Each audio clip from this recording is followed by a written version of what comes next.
Hey, this is Russell, and I work at the video store, the place that we can go to every week when it's movie night. On days like today, when the store is quiet, I get to chat to my friends about the films and the series that we're loving. All right, let's do it. Let's open up the shop. Did you see that thing yesterday on the TV? It was ready, interesting!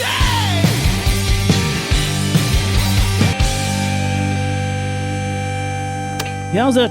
Hey, Rusky. Hi, my gaddles. Ew, these early mornings are getting easier, I gotta admit. For you? Yeah, because it's a new thing now, waking up early. In your household? Yeah. Okay. For me, I always used to be able to do early, and now it's an absolute treasure if I get 1 more hour in. Ah, yeah, I can imagine. I'm a shattered form of my former self. What are watches to you these days anyway? Jesus. Welcome to the video store. Thank you for wandering in. We've got ourselves a Gaddles. How's it? Who is a member of the band Short Straw with me, but you are also a candy maker. I am. Gaddles Candy Company, which we stock here at the Bioscope.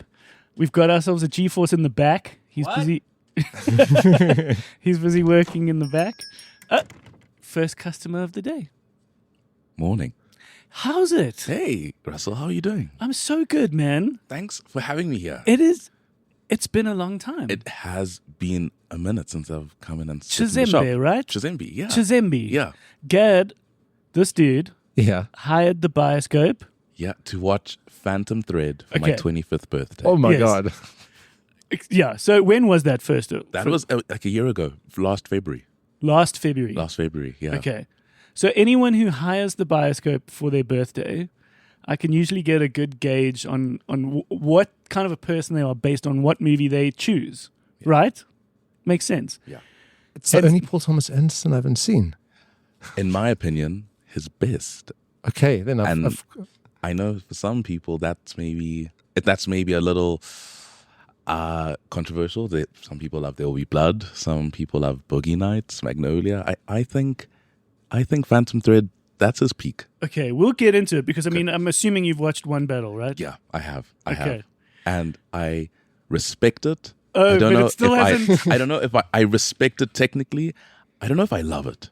Okay, I haven't watched Phantom Thread. Okay. But I was like, anyone who's hired the Bioscope, who's forcing their friends to watch Phantom Thread. And then, of course, we hung out. Yes. And I immediately pitched the idea that you should be someone who should come on the show. Yeah. And then, for whatever reason, probably my fault, Life happens. life happens. Yeah. And then, out of nowhere, it was nice to hear from you on Instagram when Yeah. you were like, when can I come visit? And I was like, how about this weekend? Yeah. So it's lovely to have you, man. Oh. It's lovely and I hope we can, get to know each other. Yeah. Do more of this. And do more of this. Have you got anything to return?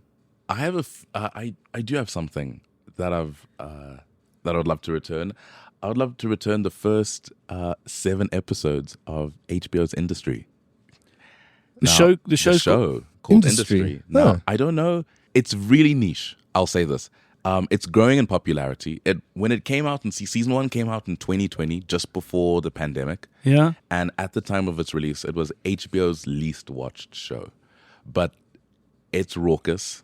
What is it about? which industry? Yeah, it's- what industry? The finance industry. Oh. And so the first season follows a number of university grads entering this fictional investment bank set in the real world, right? So you can imagine it exists amongst the JP Morgans and So it's almost like Suits. What was Suits? Suits was Wasn't that lawyers? That was lawyers. That was lawyers. My bad. You can It think of feels- this as Succession Yeah, more adjacent. Succession, yeah.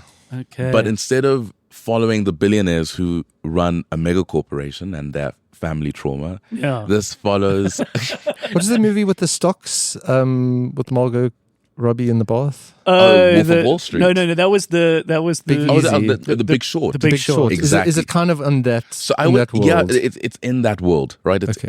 absolutely right. And look, lots of terminology that flies straight over your head, but you are at the edge of your seat watching ambitious but flawed people make terrible decision after terrible decision. Okay. And where is this available? it's set in it's Where's the show available? where the show is on Showmax. Okay. But of course now Showmax has kind of axed a lot of its HBO catalog because of decisions beyond our control. Hey, did you see Paramount might be buying Warner Brothers? But before that, You know, I love how bought you- Showmax. Didn't like an Asian company buy Showmax? No. Showmax has always been part of MultiChoice. But MultiChoice has been bought by by Canal Plus, a Canal- French Canal company. Plus. That's it. Canal yes. Plus. Canal Plus. Oui. So that is French. Oui, and they are lots of terrible stuff's happening in Yeah. the world of entertainment. And Yes. I think people that might watch this podcast or love this podcast Yeah.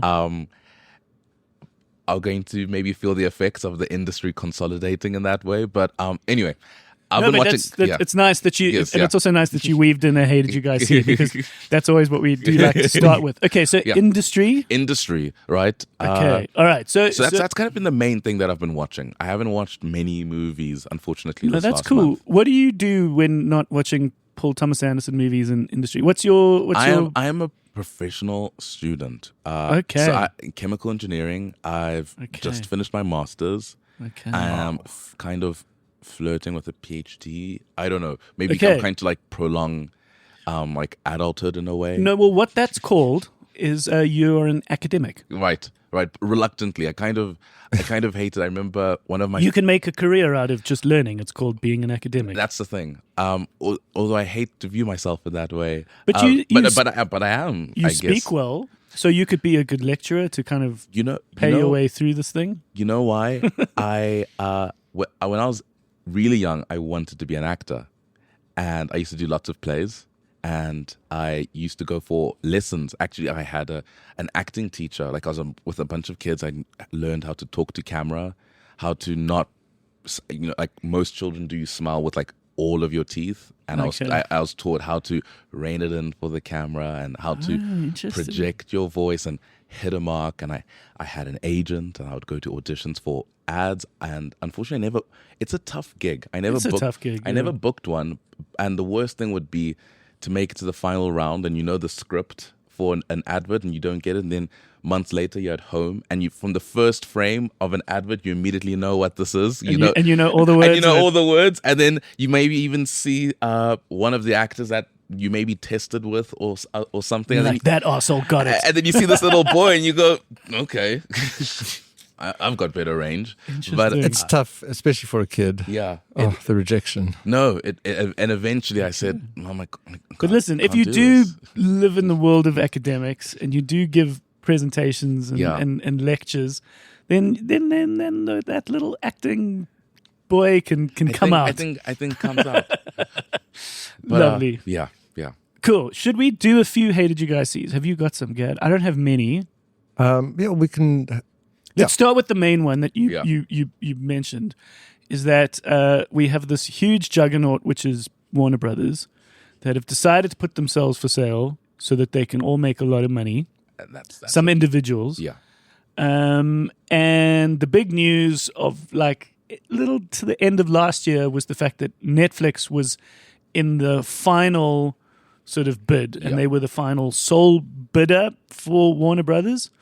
So now it's just a case of about a year or so of due diligence. Yeah. That's always a funny word to get out. But in theory, no one else was going to buy it. It's just Netflix, and now it's just a matter of working out the details. But then Paramount entered the race as a little bit of a side character rumor, but now it seems like a bigger player. Right. They have kind of outbid, and then the latest news is that Netflix have then backed away. Yeah. Oh, Netflix is out of the deal. Yeah. So provided it still goes ahead, this Yeah. means Paramount has bought Warner Brothers. Brothers. So these like two major, very individual studios are now going to become Right. one big one. Yeah. What's like the classics? What are the old studios? It was Warner's, it was Paramount. Yeah, you can and- imagine that old Hollywood gate, you know, Yeah. the Paramount entrance Exactly. that these actors would have to go into. But does this, I mean, you're being quite dystopian about it. I think What does this mean for you? I think up front we should say that there were no good options here in Warner Brothers getting sold. I think it was option A, Netflix buying Warner and potentially killing theatrical distribution further. That was the risk, is Right. that a streamer buys a major movie studio, so everyone's like, well, naturally you're going to want it on your platform. Right.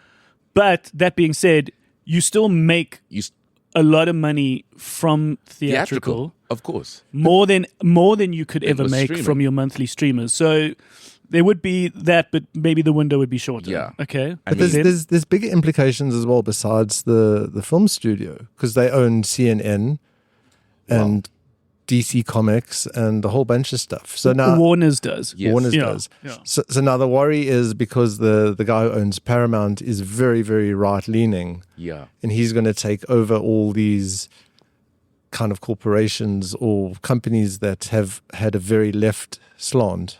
Yeah. I don't know. That they could. Okay. Yeah, yeah. So No, that it's, makes it's, sense. going, I don't know, it's Yeah. scary. I think that was it. It was like, well, Netflix was kind of the lesser of two evils here. You had, it's like maybe Ted Sarandos, one of the co-CEOs. So I'm a bit of an, as you made, I'm He's a bit of a CNN. nerd. You're a nerd, which is I'm a great. nerd. That's exactly Yes. why you're here. So, And so so- nerd away. Yeah. Yeah. So you had Ted Sarandos, co-CEO of Netflix. I think in the last month or so, really go on a tour explaining that he will preserve Warner Brothers and HBO as these independent companies, and that will still engage in theatrical distribution.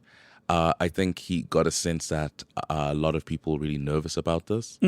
Now, the big issue was that, and the reason why Netflix was kind of the bit of the two evils was so-called Netflix was still kind of this liberal-leaning company that would allow creatives to tell stories that they want to tell without risk of Yeah. political backlash. And as Gad has mentioned,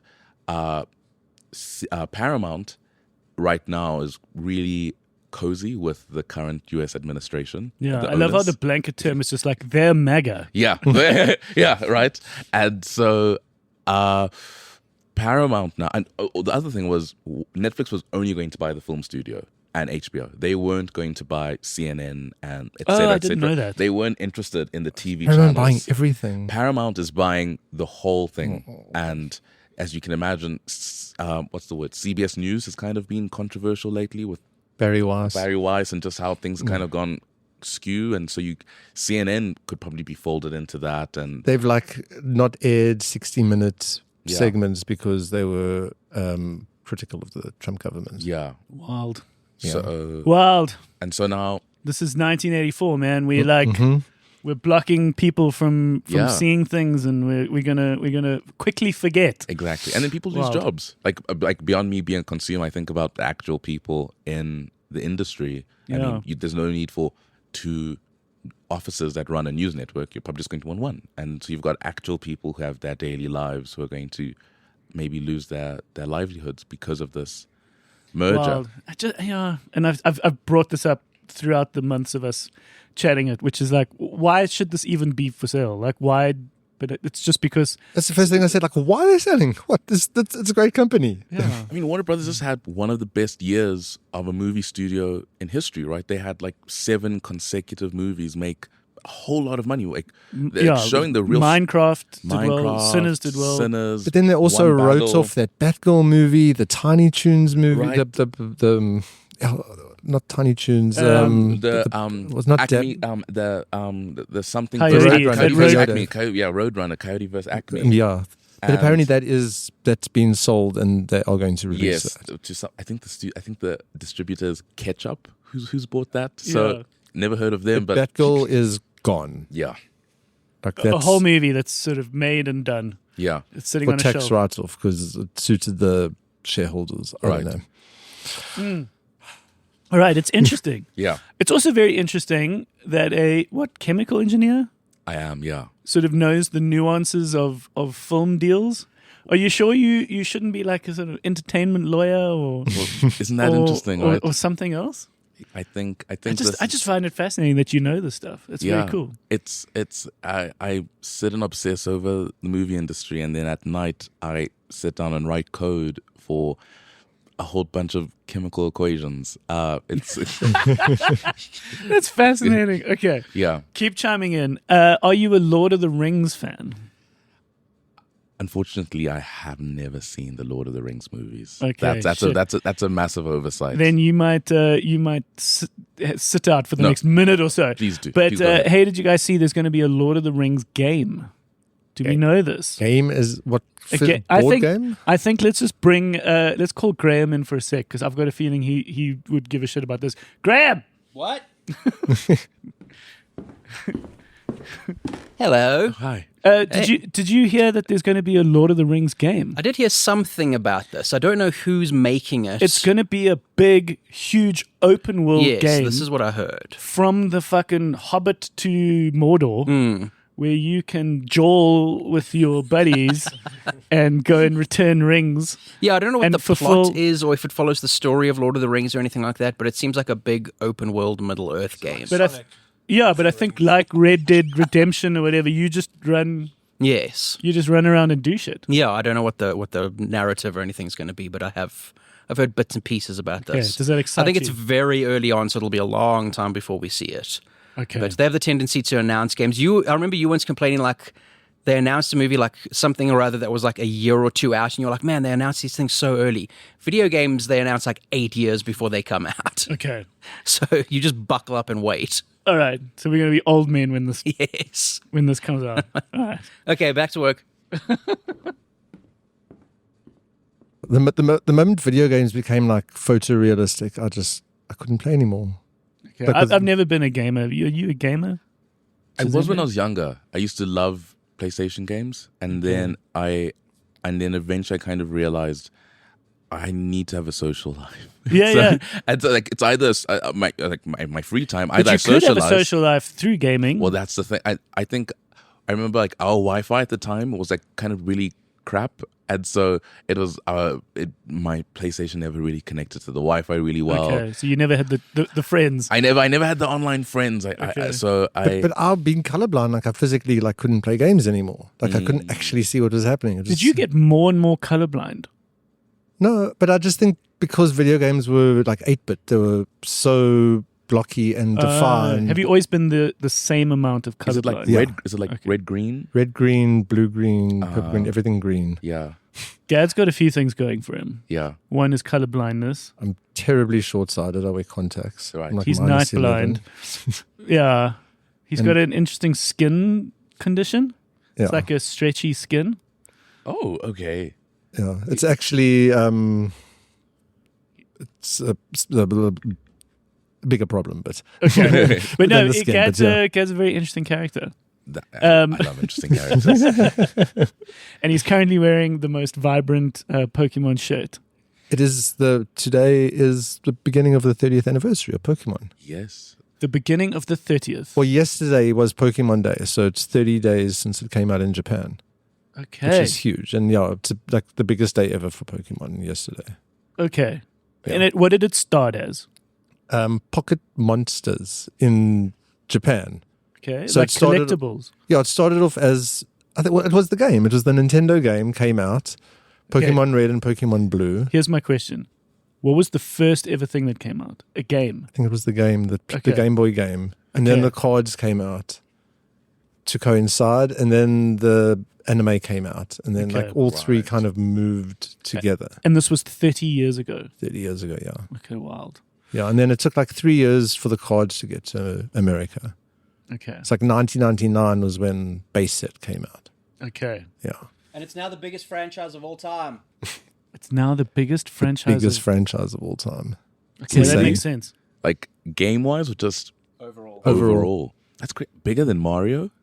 That's crazy. They're also Nintendo, which is crazy. Yeah. Interesting. Yeah, because so they've just announced the new generation of Pokemon. So every time a game comes out, the first one is Generation 1, this is Generation 10.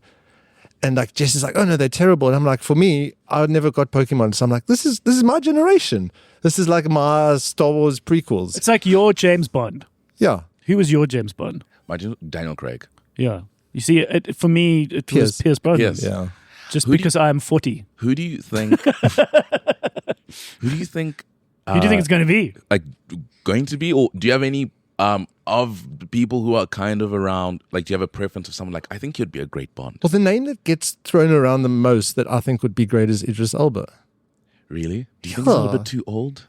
No. Like maybe like one or two in and out quickly? Yeah, we thought that could be something interesting. No, I can imagine a very young, Yeah. like very much starting his career. Yeah. And what I would love to see, and we've spoken about this a lot, Graham planted the seed once. And no, fuck, man. Would be to set it in the 50s, 60s. Okay, like make set it a bit in of a that. throwback. Yeah. Yeah. Like, who is the most sort of Connery-esque now? You know, like I think that you kind kind of of have face to. that's like a classic old kind of handsome-y face.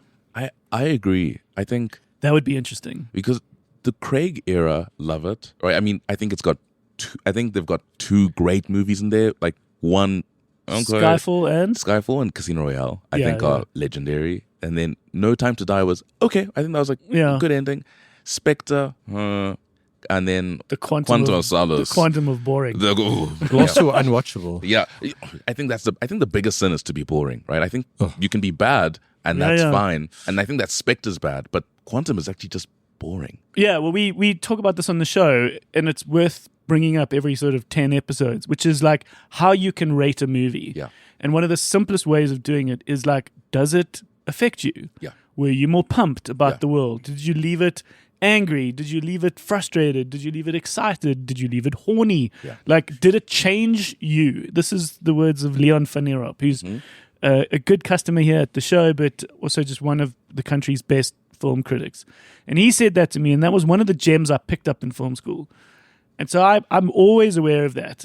I often have to watch movies very early as an exhibitor. These are like 9 o'clock in the morning movies. And so sometimes, you know, you still got your whole day ahead of you, and it's not the main sort of attraction of the day, which I think movies should be. But if I ever go like, wait, what did I watch this morning? Yeah, that not good. That's not good. Not good at all. But if I'm thinking about it and it's affecting me, then yeah. Yeah. So I have got no recollection of Quantum of Solace. Yeah, That wasn't even the one with the car, I mean, which is the one with the cool invisible car and the. no, that's Pierce Brosnan era. Ah, fuck's sake. You see that? Your mind's going back to the good times. And the dude with diamonds encrusted in his face. Like Daniel Craig, there were no cool gadgets and tech. I don't know. I think that whole series, all those Daniel Craig movies, just like miss something Well, for who me. do you think is going to be? Who would be your pick? Well, this is like you. I think they should pluck an unknown, right? I think you do need. It's such an iconic franchise that I think it's best suited by having Like James Acaster. I saw there's lots of rumors going around that Jacob Elordi is going to get it. Actually, now I forgot. I actually watched Wuthering Heights recently. Anyway, but we'll get on to that. We'll talk about it. Yeah. Jacob Elordi, I think he's a really good actor. And you could see if you're going with the, as you say, it's a very tall Bond. That's the problem. That's not a interesting. spy. Like that, Everyone will see him coming. Everyone will remember the guy who's like Get a Dutch spy. Yeah, but I think set it back in time because I think the current world's a bit difficult to make a spy movie. Yeah. It should be like what the 1950s thought the 2000s were going to be. Yeah. That's where all James Bond movies should be set. Yeah. In this weird retro future. Like Fantastic Four, I think they got that right. Yeah. Yeah. I don't know What was if you saw that. I watched a bit of it on Disney Plus. Disney Plus. Like in hindsight, it was a very forgettable movie, but just it looked very cool. I was a dedicated Marvel head up until the end of Endgame. Yeah, so are we all. And then it's kind of been, I check in and out, and then I watched the last Marvel movie I watched in cinemas was the Deadpool v Wolverine, Yeah. and that was awful. Like that was just Well, so my opinion on that Yeah. was like, how on earth could you ever make a take yourself seriously superhero movie after that?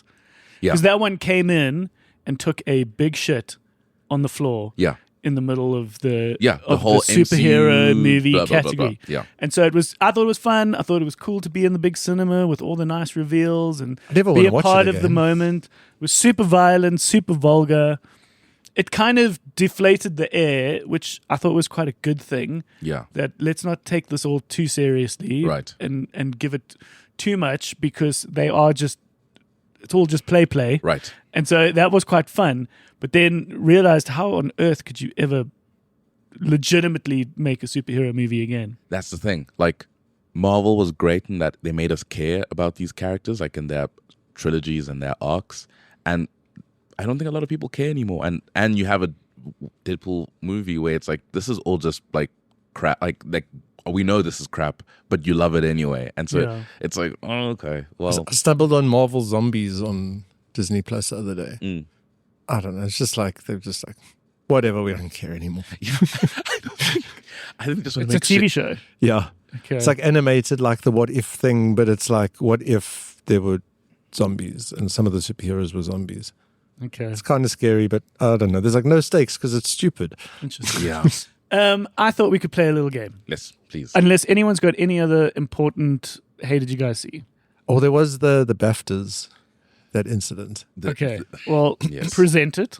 Hey, did you guys see the dude with Tourette's syndrome said the N-word at the BAFTAs? Yeah. Okay. So I think it's worth mentioning that last week's episode, we addressed the BAFTAs. Winners. And we spoke about, hey, the BAFTAs happened. Yeah. And we spoke a bit about the winner being the guy from I Swear, which is this biopic about a dude with Tourette's. We, at that point, were recording it at a moment in time when the news hadn't quite bubbled up that this incident had broken out in the crowd of the BAFTAs. Where, correct me if I'm wrong, so chime in if I've got this wrong, but the guy who the movie was about was in the audience. is a guy with Tourette's who is trying to advocate for Tourette's awareness and how the world can deal with these people. And he was sitting in the audience, no doubt nervous, because he's in a fucking huge crowd. Apparently everyone had been warned before about him. Yes, so his immediate circle had been warned that this tick could happen. Where, for those who don't know, but I guess we all kind of should, that with Tourette's, you impulsively can shout out things, usually quite horrendous, quite abstract, very worst weird possible things. thing. Especially usually. his condition is like your mind jumps to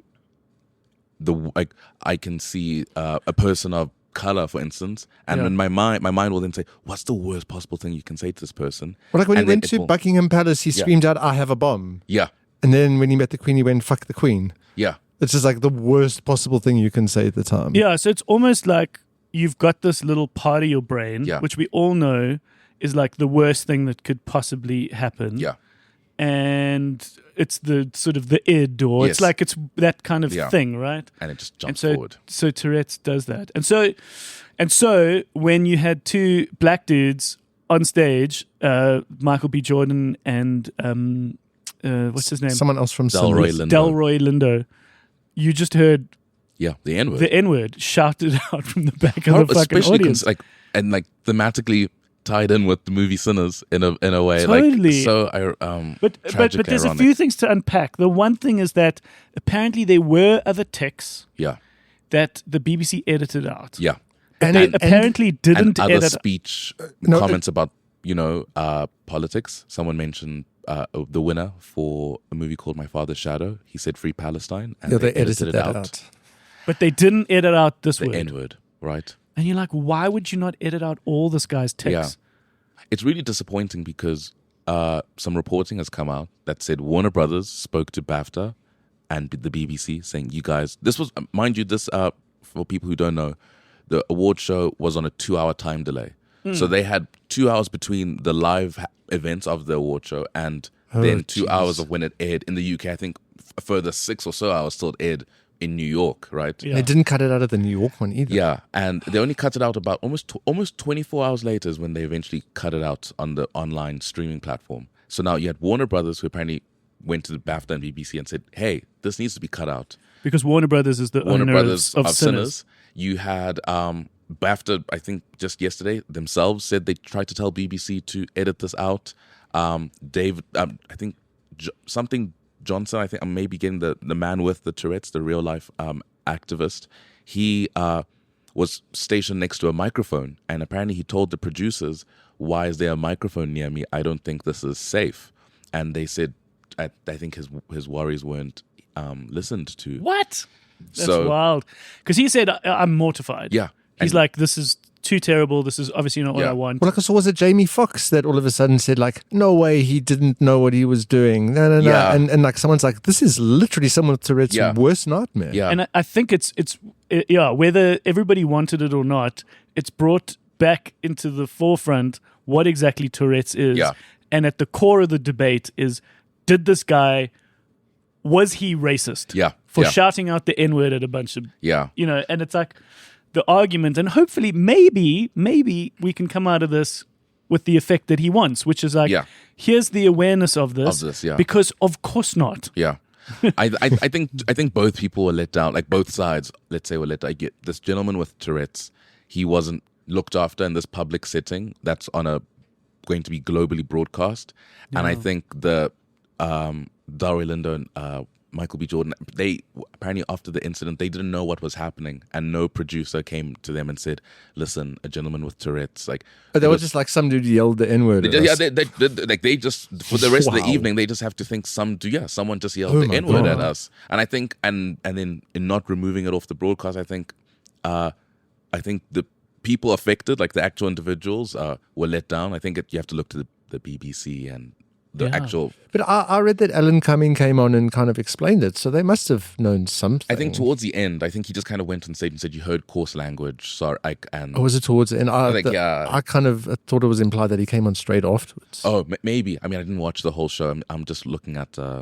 But he addressed the crowd. He addressed the Yeah. crowd. Yeah. But Okay. I mean, to audience Because he was the members- host, or he Yes. was presenting the next award or Yeah, something. you can imagine as an audience member, you just like, whoa, like, It like must have at just been home. the most awkward room in Yeah. the planet.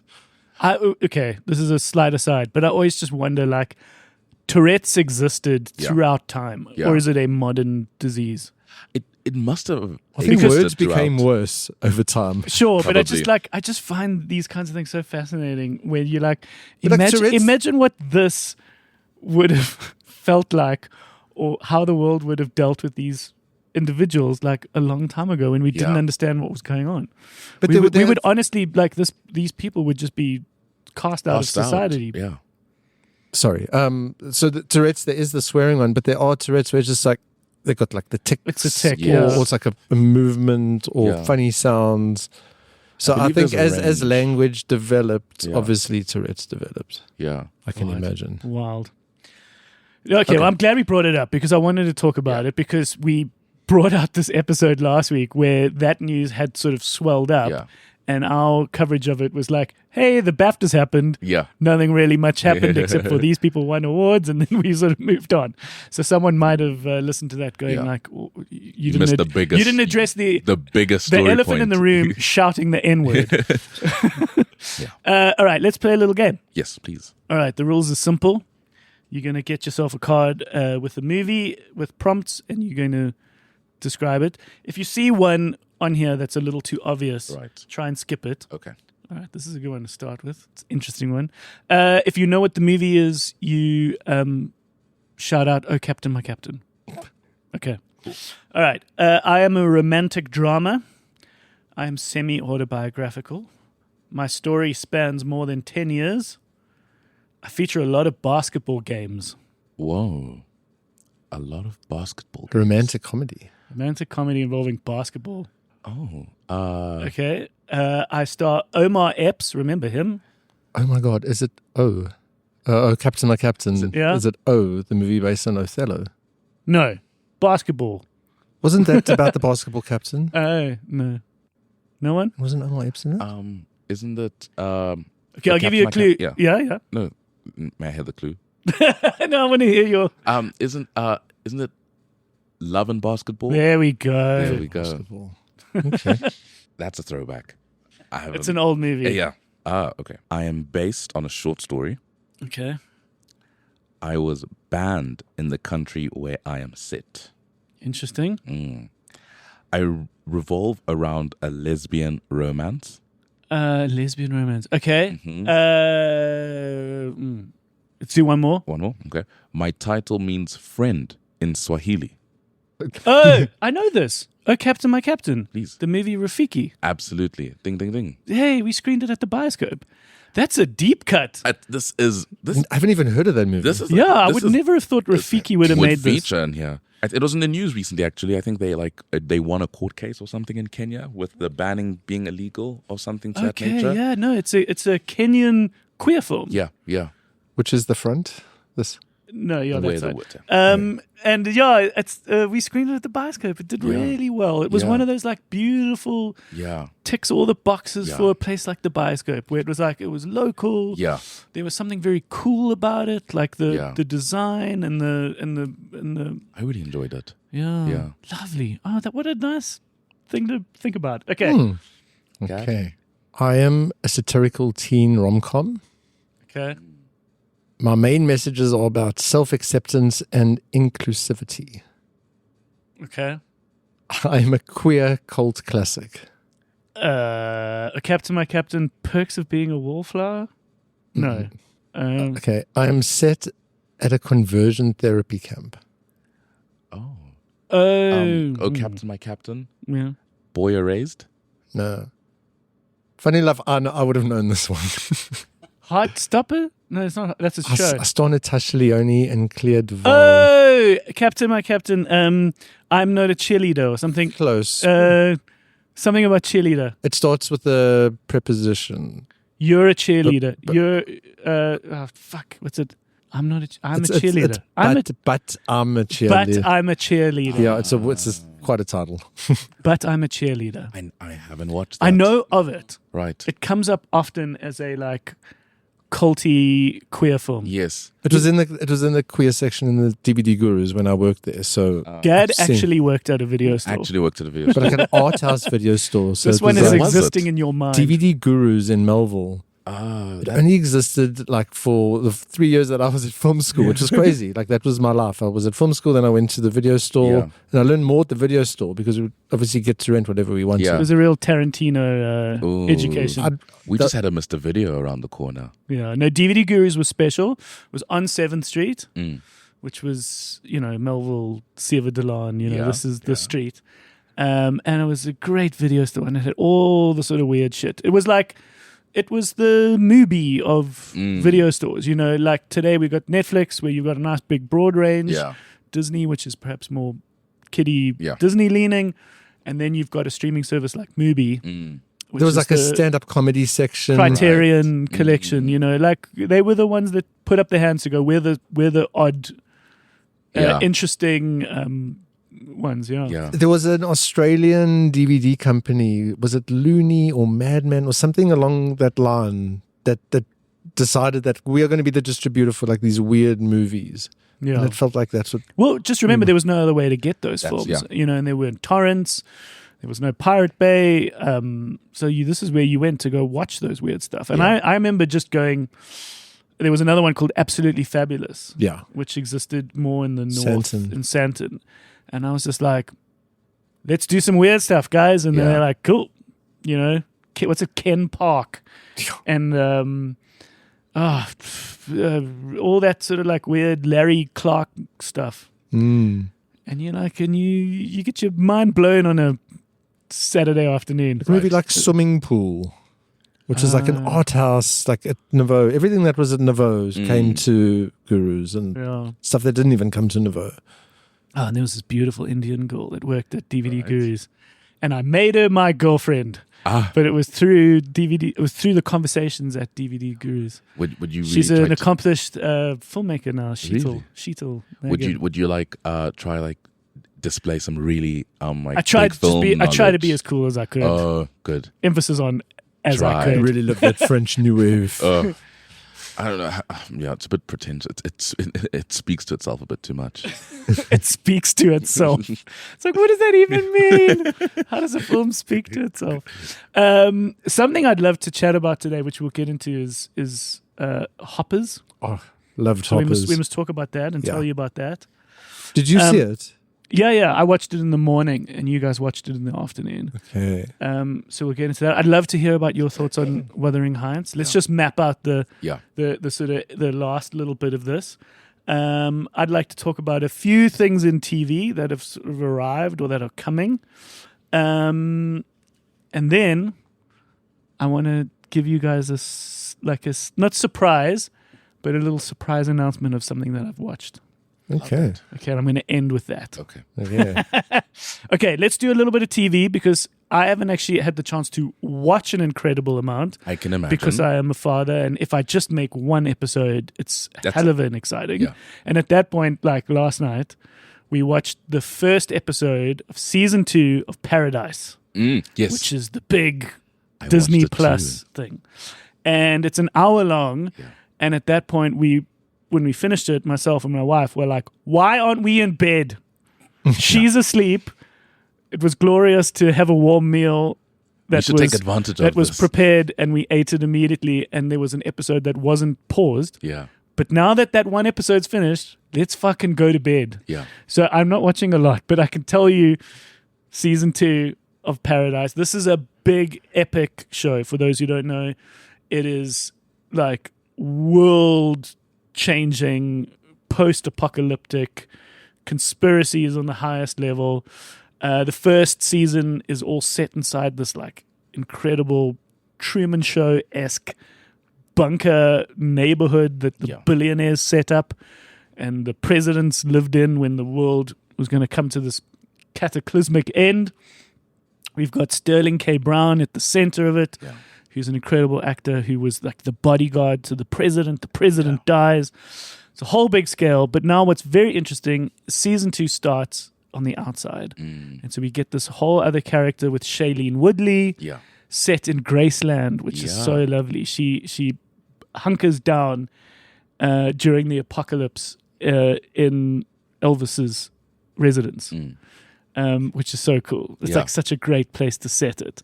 And not to give much away, but like you will see how it all kind of fits together. But you spend season 1 not knowing what is happening on the outside after this. It's the world is not ending, but it's a climate thing. Yeah. It's not aliens or anything yeah. too fantastical. But yeah, big epic scale. It's a cool show in that regard. It's a surprisingly gripping show. Have you watched it? I have. And I think it made very little noise. Like it's one of those like it's really good. I'm still. I've never. No, you've mentioned it. But Yeah. like, I'm still Paradise, like, yeah. oh, It's really I should good. check it out. Yeah, it's really good, but it hasn't like hit the cultural zeitgeist in that sort of way. yeah. But I agree with you. Like the nice thing was the whole point of season 1 was that the outside world was made to. We were led to believe that it's almost been like this nuke has gone off, so to speak, and the world is uninhabitable except for in the bunker. And now season 2, episode 1, we learned that there are many people surviving outside in the world. It kind of gave Last of Us vibes. I don't know if you watched season 1 of Last of Us. I didn't see season 2, but I didn't see season 2 because I heard it was not good. I was kind of mixed on The Last of Us, but anyway, I'm sure it's fine. yeah. But yeah, really good. Lovely. I saw the first episode of the new Scrubs. I was about to say, Scrubs has come. This is exciting. Right. This is like the sort of. Did you see the first episode? No, I haven't watched it yet. This is a nice sort of reboot in a sense that all the original actors have sort of come back, and this is a continuation of the story. What did you think of it? Could have gone so wrong, but like they handled everything perfectly. Like, Scrubs to me is one of those like perfect, incredible shows. Yeah. I don't know whether it's got any. I mean, I think meaning that's like for you. peak You- millennial TV. Yeah, I was about to say you might be a bit too young for it. I mean, it was my oldest sister would watch it, and I think I was just a bit too young to like. I'd like obviously TV time. Like sister, like she gets to control the remote, and so I'd kind of sit there and just kind of like I can sense that this is funny, but it's just not impacting me. Like, no, it hit me varsity square in the feels. What's so clever about this new show is Yeah. going back and watching old Scrubs, like it feels off. It feels like very silly Yeah, in a way. But the new approach that they've got, it's like they got that silliness and there's like the serious ER you can feel has had like all these new shows, medical shows have had an influence. yeah. So it's like this perfect blend of silliness and reality. That's the best way to pitch Scrubs to you, Chizembi, is that it could be ridiculously stupid. Yeah. Like infantile Yeah. stupid. It's like half set in his fantasy. And okay. and a second later, it would break you. Right. And the fact that show could juggle Jump those between things those. made it incredible. Yeah. In 20 minutes, I was laughing. I was like in tears by the end of the first episode. It's You like know, there would be Scrubs this, like- just There would be this like sort of dumb buddy thing where Yeah. they'd play pranks on each other, but then there would be this little kid that wanted to be a concert pianist and his hands will never be the same. You know, or something, or someone dies. Of course you've got that. it's a hospital. The It's like hospital, in a serious. hospital, but it was significant in so many ways. For But that, you realize, like through like this episode especially, is just like how clever Scrubs was to make light of something so insanely serious. Yeah. I'm glad. Okay, so I'm glad Yeah. that this reboot worked. Oh, Because near the end, it was many seasons, and near the end, like some of your stars left. You could argue that the later seasons, there wasn't too much milk in the teat. Yeah. They should have Seinfelded it. They Just should have cut quit off. a little while they were ahead. So maybe it dragged on a little. So it's nice that it's come back Yeah. for this season. And you've got a whole bunch of like very accomplished people. Bill Yeah. Lawrence, who's the creator of the show, like he's gone on and done Shrinking. He's Yeah. gone and done Ted Lasso, right? yeah. So it's like he's got an incredible Town. amount Was of it like experience. a direct continuation, or was it like a soft reboot? No, No, it's definitely acknowledges the past. Oh, okay. He's been away doing private medicine and he's like come back. Yeah, no, Yeah. no. So that's cool. That's on Disney Plus. Is That's it? on Disney Plus. I don't know. I watched it on my computer. Gad watches it through an eye patch. Okay, then another thing nice to mention is that season 8 of Drive to Survive has arrived. Right. And for all the F1 nerds, you've probably already watched the whole season in your head. Okay, so this is all for the fake F1 nerds like myself. Right. Who have kind of vaguely tracked the season that's Yeah. already happened. And now this is the incredible recap where I guess you'll probably pick up on things maybe you missed throughout. Yeah. But we do know that this last F1 season was a nice, interesting one. Yeah. We know that Lando did so well. So Right. it's like, it'll be cool to like catch up and watch Yeah. what actually played out in last year's F1. Yeah. I like the show. Right. I've occasionally have watched live matches, but like, Races. the fact that I call it a match Exactly. tells you that I am not ready for this. Yeah. No, but I'm around quite a lot of F1 nerds, and so Yeah. like it is infectious. Corbin likes cars. Maybe you should watch it with him. It's totally cool. It's totally We cool. just started watching Top Gear with him, Okay. like the original season 1. Like, Okay, no, then he's ready for Drive to Survive. yeah. What a show. I grew up loving cars. I still watch a lot of F1. So, used to love Top Gear. I was like a Top Gear fiend. Buy the magazine, get the merch, really? go to Top Gear. When it would come to Joburg, I'd go to Top Gear Live too. Okay. I think that's where my the science part. I used to like go on Wikipedia and like try and learn like how a car producers talk and stuff, because like I felt like I wanted to be best friends with Jeremy and Richard. Like I was like this 8-year-old. I'm like, how do I need to know as much about cars as possible, so that the day comes and I become his friend. Okay. I'm like we can like, I totally get that. Yeah. I wanted to be friends with like Dave Grohl from Foo Fighters. you know what, like Like in my head, I was Absolutely. like, we're best friends already. yeah. I got to get a hug from him, which was Really? lovely. Yeah. It was like I've now had a kid, which is arguably a more important moment in my life. But a very close second was getting a hug from Dave Grohl. I can imagine. Yeah. No, it was cool. But yeah, lovely. Okay, let's chat a bit about Hoppers. Yeah. This is the new big. Why don't I Pixar. preface the word big, but this is the next original Pixar film. So I went in completely blind. Like I hadn't seen a trailer or anything. Actually, as we walked in, I thought we were watching the trailer. I didn't even know the movie had started. Okay, so you didn't even know what it was about. Yeah. Okay, Chizembi, do you know what it's about? I do. I saw a little clip Okay. online about like animal, like a bunch of So animals. Avatar and they for and they animals. capture a guy, I think. Okay, so back of the box, quick, is our main character is a real sort of Woke. not woke, but just like a good activist. She's a varsity student. Great. And she wants to save the environment, most specifically this glade near her house that Okay. was important to her. and Like, we're what in. animal is she? Well, she's a normal human. Oh, normal human. Okay, She's a okay, human. okay, We're set okay. in the human town of Beaverton. Okay. And she discovers a interesting experiment happening with one of her lecturers, where they have created these robots that you can inhabit, basically like a VR robot, where you can put yourself in the body of an animal so that you can interact with other animals. It's nice and fantastical. It's like Avatar. So she literally was like, it's like Avatar. They're like, it's not Avatar. She's like, it's Avatar. So basically, like Avatar, you can go in and live amongst the animals, because she knows that if she can convince the animals to come back to the glade, she can stop the construction of this highway. Yeah. So the whole movie is about that relationship when she kind of meets this animal kingdom, and they're filled with all these lovely dynamics and people. As soon as she turns into an animal, she can immediately understand them, which is beautiful. Yeah, Right. so And they she's can like, understand her. Yes. and so this is like the ultimate thing for her, where she's like, oh my God, I now know what it feels like to be an animal, and I can communicate with other animals. And the bad guy is the mayor who wants to build this Bridge. This bridge. So it's lovely and small in that sense, that there's this little sort of dynamic happening. But then it gets fucking quite wild. I've But laughed the hardest I've ever laughed, like probably in years, when Yeah. that shark came out. Oh my God. Oh, the shark. Yeah, it's lovely, because at one point all the animals come together, all the different kingdoms. Yeah. And so you've got the sort of the bug world, the snake world. They've all got their kings and their leaders. They've all got their kings and their convene leaders, the and council. then they sort of set a, what's the term, jihad, or what's the word where you sort of set a mark to sort of kill someone? Like Larry David had it on him. What is that episode? He got the mark.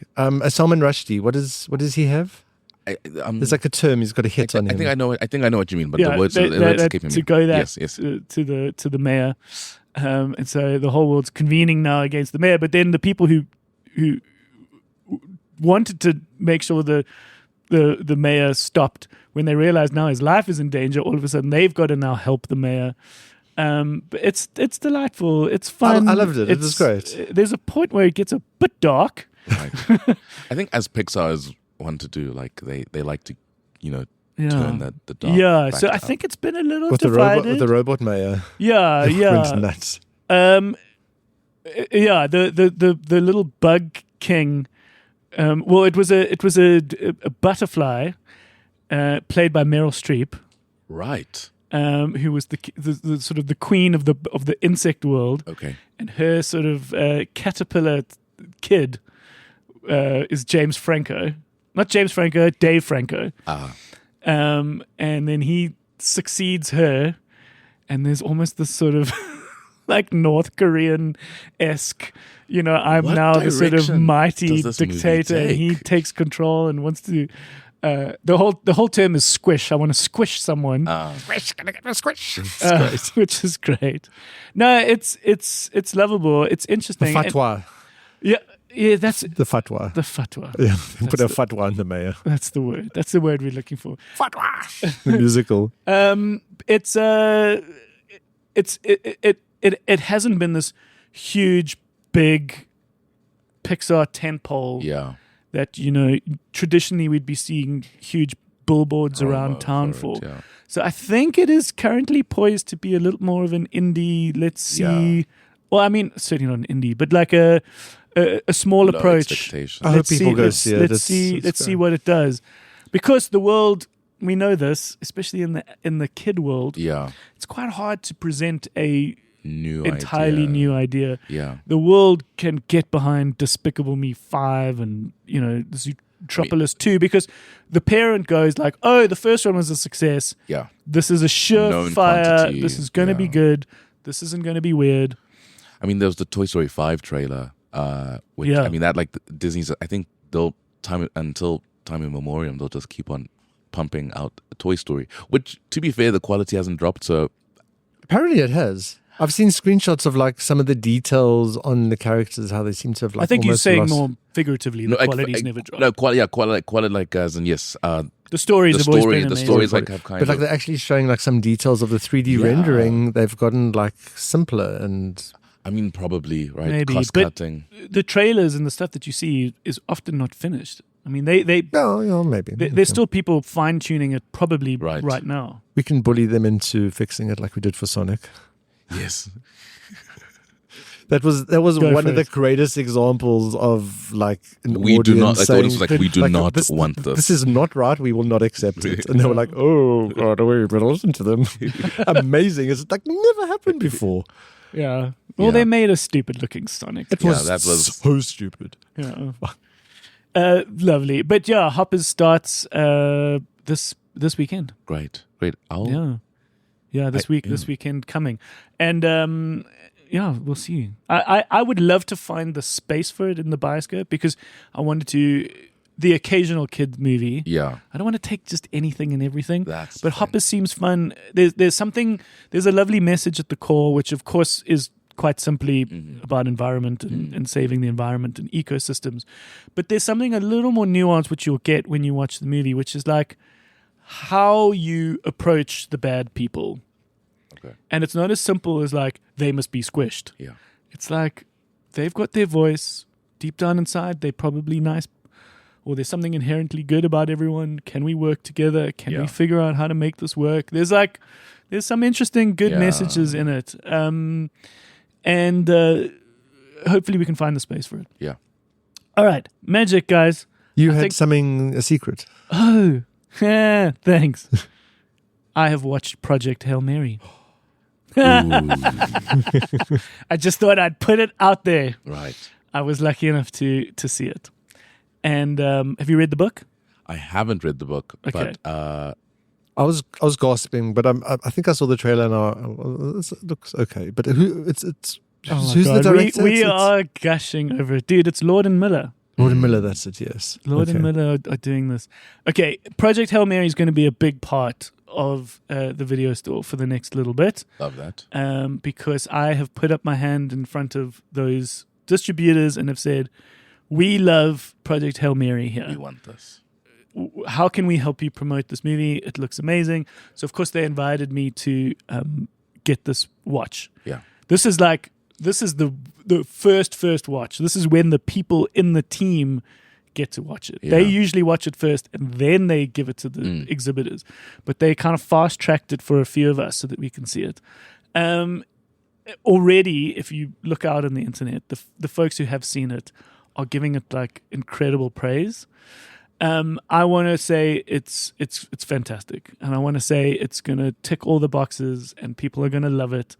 I just found it very interesting for me to watch the first movie, really, where I've read the book, and I knew the plot points, and a part of me, not to take it away, Yeah. and say anything bad about it, but a part of me wished to not know the plot points so that I could be in the magic show and get those reveals and get those moments for the first time. I've very rarely had this moment where I've read the book first. Yeah. And so, but there is something special about knowing all this other information from the book, and that makes up for it. But it was an interesting experience where I was like, I know what's coming, and something that was quite a new thing for me. So I almost want to watch it again, having had that now Yeah. been put aside. But yeah, on the 20th of March, this movie arrives, and I think, as I said last week, it was in our pick of like what could be a real surprise hit. In the first half I think of it the could year. be for many people the first favorite movie of the year. Yeah. And I think it's going to be lovable, and I think people are going to take to it. I think it's going to be a nice build of a film as opposed to a huge opening. Some of these just unfortunately don't get them. No. I think of a film like Sinners being the same, where people were like, what's it about? Yeah. And then the word just spread. Yeah. And I think, especially amongst the engineering, the nerdy, sciencey folk, Yeah. they're going to love Project Hail Mary. And the simplest pitch is if you love The Martian and you love that kind of sci-fi, Is it the same writer? it's the same writer, it's the same screenplay dude who adapted Andy Weir's book. It's the same sentiment, Gad, which is like not crazy fantastical, we just shoot in our space rockets light years away.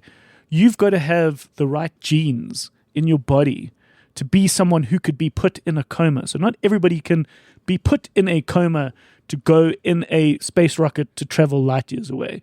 Yeah. You need a fuel that can take you there.